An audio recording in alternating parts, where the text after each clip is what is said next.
दैनिक जनश्रद्धा breaking update. Dindori मतदारसंघ निकाल कल। भास्कर भगरे तुतारी।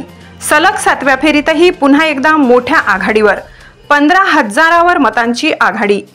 भारती पवार कमळ पिछाडीवर रेड झोनमध्ये। दिंडोरी लोकसभा मतदारसंघ 15,541 मतांनी महाविकास आघाडी, राष्ट्रवादी काँग्रेस, शरद पवार गट, भगरे सर आघाडीवर। महाविकास आघाडीचे भास्कर भगरे मोठ्या फरकाने विजयाच्या मार्गावर। 9व्या फेरीतही भास्कर भगरेची विजयी घोडदौड आघाडी कायम। नाशिकला राजाभाऊ वाजे 6व्या फेरी अखेर 50,000वर मोठ्या फरकाने आघाडीवर। नरेंद्र मोदी मोठ्या फरकाने विजयी आघाडीवर। सुप्रिया सुळे 19,000 आघाडीवर। नितीन गडकरी आघाडीवर। महाराष्ट्र एकूण 48 जागा, निकाल कल 48।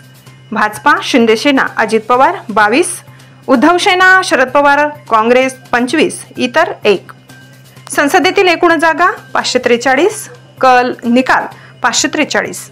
एनडीए नरेंद्र मोदी व इतर 290, इंडिया आघाडी राहुल गांधी 230, इतर स्वतंत्र पक्ष 23।